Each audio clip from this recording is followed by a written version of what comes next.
You know you're in for a treat when a game starts off by telling you that if you want to save, you have to figure it out by playing it. That, and if you know anything about the director, Yoko Taro, you know he's a goddamn madman. Nier Automata, one of those, is the latest entry in the Drakengard series from Square Enix, but this one was developed by Platinum Games, the same Platinum Games that made Bayonetta 2, Mad World, Metal Gear Rising, and many other titles. Recently, the track record for Platinum hasn't been the greatest, with Scalebound being cancelled and then releasing the mediocre Star Fox Zero and a couple of meh licensed games. Things were looking great for the developer. But does Nier Automata have the charm that Platinum Games is known for, while carefully telling a story only someone like Yoko Taro could come up with? Well, let's grab some swords, fight some machines, and find out.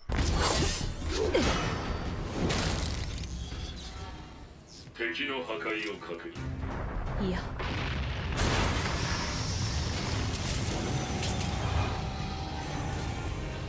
The graphics and sound design here are absolutely amazing. I was kind of put off with so much brown and gray everywhere, but once I realized the type of game this is, I don't know, it just kind of grew on me. You might think the continuous use of grays, browns, yellows, and greens would be a complete eyesore, but this game uses that to perfectly convey the tone, and when you have areas that do have colors in them, they have a reason to be there, both narratively and thematically. It's very impressive and something we don't see in a lot of video games, coupled with the fact that the music is absolutely beautiful. I'm serious, this might be one of the best video game soundtracks I've ever had the joy of listening to. There's highs and lows each track can convey based on what's going on in the game, and it's something I can never really tire of. You can have moments filled with heart-pumping, nail-biting action, or you can have more somber, quiet moments that I dare say can be emotional. I was expecting something more flashy and in your face that I've come to see from Platinum, but given what Nier Automata is, it perfectly raises the bar. If you didn't play the previous games, that's fine. The story is structured to where it's accessible to newcomers as well as having throwbacks for returning fans.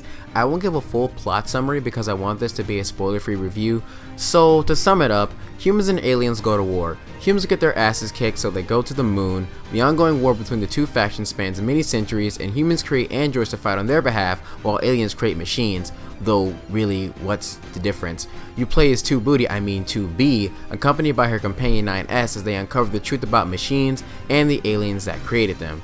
Now, to be clear, you have to play through the game multiple times in order to get the full cohesive story.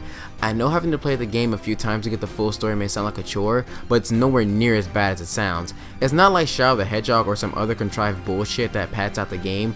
Each ending path of the story adds new content, and the added fact that none of the characters play the same, so it breaks up the monotony of going through some places you may have already been through. There are many different joke endings, but you can only get 4 main endings that tie to the story. A single playthrough would take you around 8 to 10 hours, maybe less if you make a beeline for the story, but there are plenty of side quests that add to that playtime. And honestly, give these a run, you might find some interesting things out about the characters and the world they live in. Honestly though, Yoko Taro is so out of there when it comes to the stories, I don't think I could give a full plot summary. I mean, when your timeline looks like this, are you kidding me, dude? I'll pass. With the plot synopsis out of the way, let's talk about the combat. Now, does Nier Automata bring anything new to the Platinum formula? Yeah, quite a lot actually. You still have your standard heavy and light attacks, and depending on how you input them, your attacks can be changed for different combos. There are also moments when your enemy has stumbled, so you can press the circle button and deal a devastating finishing blow.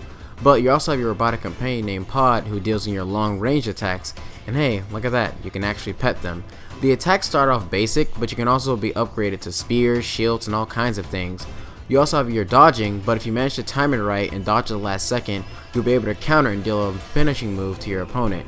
I never get tired of doing this because it feels so rewarding when I correctly pull off a last minute dodge in a split second. Yeah, I know it's essentially witch time from Bayonetta, but it feels just as great here as it did in that game. The combat also feels much more refined than previous titles. One issue I'd had was with previous games, combat felt like it was too floaty and weightless for my liking. I'm pleased to say that in Nier, your attacks definitely feel like they have some weight behind them, and when you hit an enemy with that final blow of a combo, you get that satisfying feeling like you just let off some steam. And you know, it feels good, it feels like you're mastering the combat system. But don't get too cocky though, if you're not careful, you'll be taking massive amounts of damage before you even realize it. But Nier also brings back a staple in action games, taunts. Gonna show me a good time. Being able to correctly taunt your enemy while taking advantage of their attack when the time comes is the most satisfying thing in any action game. There are times when the level will shift from 3D to 2D or give you a top-down view during certain boss fights, and honestly, the combat is so well refined here, it transitions perfectly without controls coming off as awkward or cumbersome. The combat system is so well refined, you could probably go through the entire game without ever actually looking into the upgrade shops. I have. But the leveling system here is so massive, it's probably deeper than any Platinum game we've seen so far. For starters, every weapon in the game can be leveled up. You level up weapons by collecting materials you see scattered throughout the overworld or just by defeating random enemies. The maximum level for each weapon is 4, so you don't have to worry about it taking forever to get to the max level. In fact, it's pretty easily. But you can also customize 2B by buying chip expansions at in-game shops. These expansions allow you to enhance your capabilities in a multitude of ways. You can increase health, prioritize offense with extra damage, gain more EXP, buff your defenses. Honestly, the setups here are endless and they can fit whatever playstyle you wish to have. Keep in mind though, some expansions will take more space than others, so be mindful when upgrading. Nier takes the open world approach, but it's more akin to Final Fantasy than say the Elder Scrolls or Grand Theft Auto. You're given several places you can explore in the beginning, but more of the world opens up as you progress through the story, so you're never overwhelmed by all the places you can go to while traversing through the landscape. I think what makes the world so easy to travel in is the fact that you don't have any arbitrary stamina meters that dictate how long you can sprint or be in motion for a set amount of time. See this shit right here? I can sprint and dash to my heart's content, coupled with the fact that if you want to, you can also nab upgrades that makes 2B move even faster, so you'll never feel like your game is coming to a halt when you're going from place to place.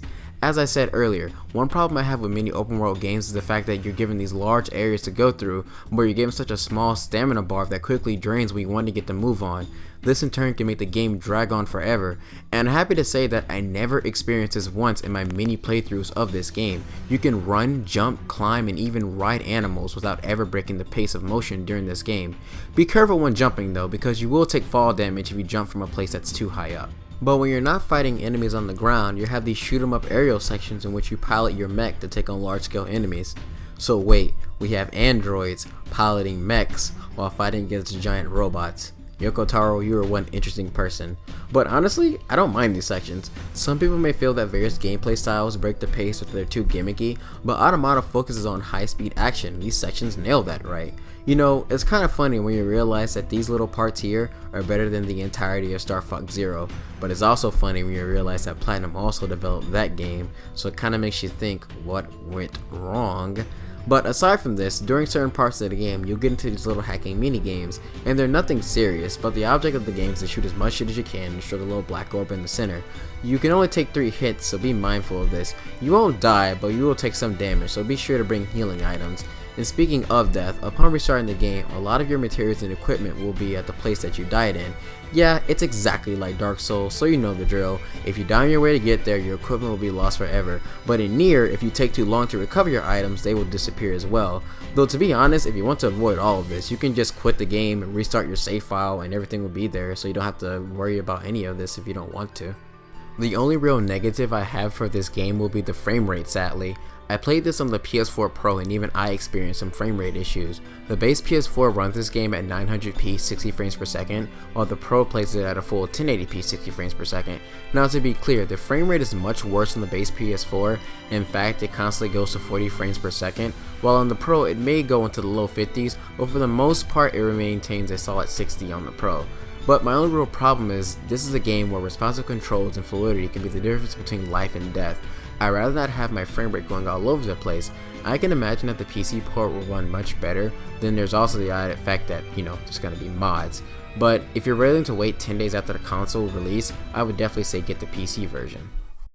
To wrap this up, Nier Automata is a fantastic game, and it's really a testament to how great of a developer Platinum is when they focus on one game instead of trying to juggle 50 projects at once. Scalebound may be dead, but we have Nier Automata, and if you're an enthusiast of action games or RPGs, I recommend this game as it is a must-have title. The style of hack and slash gameplay is rather hard to find in today's market, with Devil May Cry being nowhere, God of War taking the Last of Us route, and the only real one left is Bayonetta, but we don't know if we're ever going to see Bayonetta 3.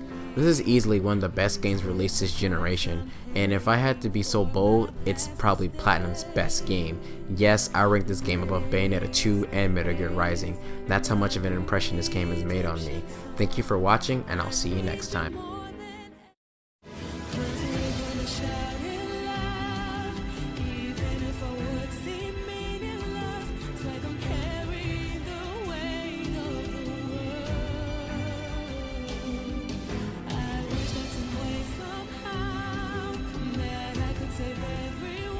Undetected. Complete.